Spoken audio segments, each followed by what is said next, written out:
Assalamualaikum warahmatullahi wabarakatuh. Selamat siang pemirsa, berjumpa lagi dengan saya Ulian Nuralima yang akan membawakan berita terkait dampak COVID-19 di bidang pendidikan dan upaya penanganannya.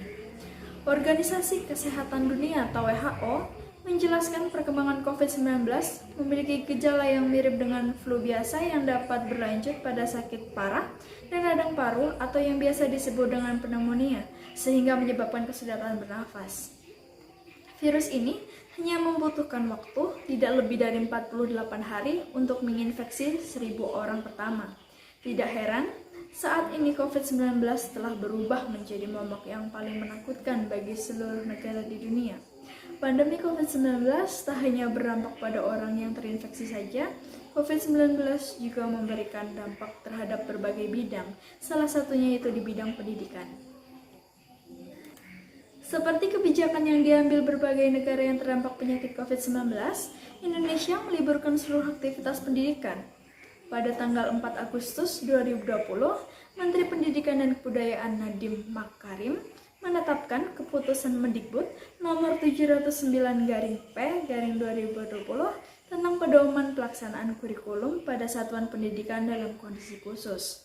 Aturan Mendikbud ini ditujukan terutama untuk satuan pendidikan PAUD, pendidikan dasar, dan pendidikan menengah yang berada pada daerah yang ditetapkan sebagai daerah dalam kondisi khusus oleh pemerintah pusat atau pemerintah daerah. Satuan pendidikan yang berada dalam kondisi khusus dalam hal ini terdampak COVID-19 dilepaskan dari pemenuhan beban kerja minimal 24 jam tatap muka dalam 1 minggu. Ketentuan ini diberlakukan sampai dengan berakhirnya tahun ajaran.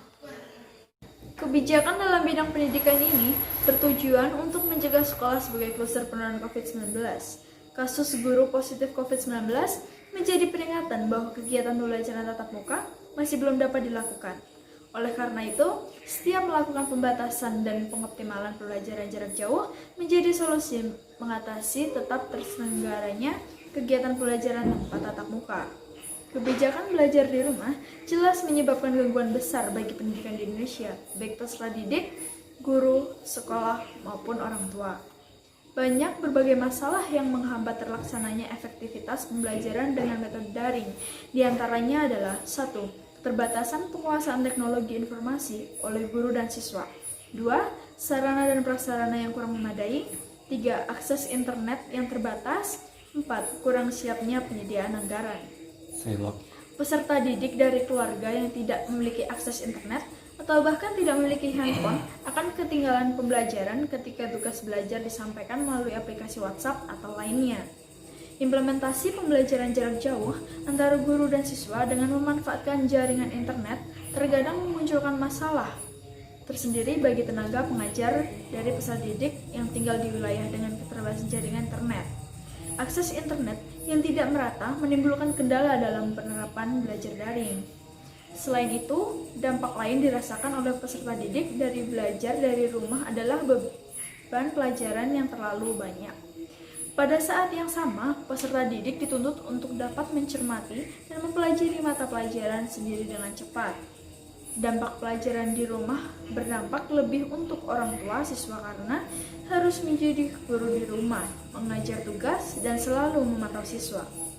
Dengan belajar dari rumah, orang tua dituntut untuk memaksimalkan perannya dalam mendampingi putra-putrinya.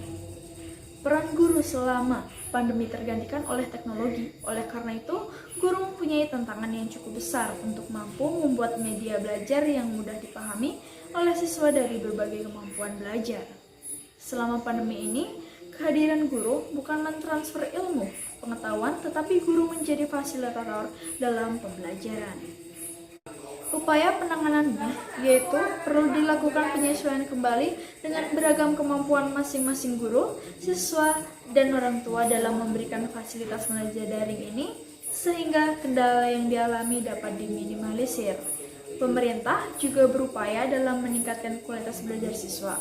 Belajar dari rumah memang menimbulkan tantangan terutama dari segi telekomunikasi. Untuk itu, Kominfo sudah bekerja sama dengan operator telekomunikasi supaya bisa membangun BTS di daerah-daerah sehingga semua murid di daerah bisa mendapatkan akses untuk belajar dengan menggunakan internet. Ujar Direktur Tata Kelola Aplikasi Informatika Kominfo, Mariam F. Barata, lewat webinar berjudul Teknologi Informasi dan Komunikasi untuk Guru Indonesia. Mariam melanjutkan, dari perusahaan seluler juga sudah menggunakan fasilitas internet gratis. Begitu juga dari Kemendikbud telah mengeluarkan pengalokasian dana BOS untuk pembelian pulsa, paket data, dan layanan platform online bagi guru dan siswa. Kemendikbud juga memberikan bantuan kuota internet untuk memperlancar kegiatan belajar mengajar bagi guru, siswa, mahasiswa, dosen sampai 4 bulan ke depan, September hingga Desember 2020. Wassalamualaikum warahmatullahi wabarakatuh.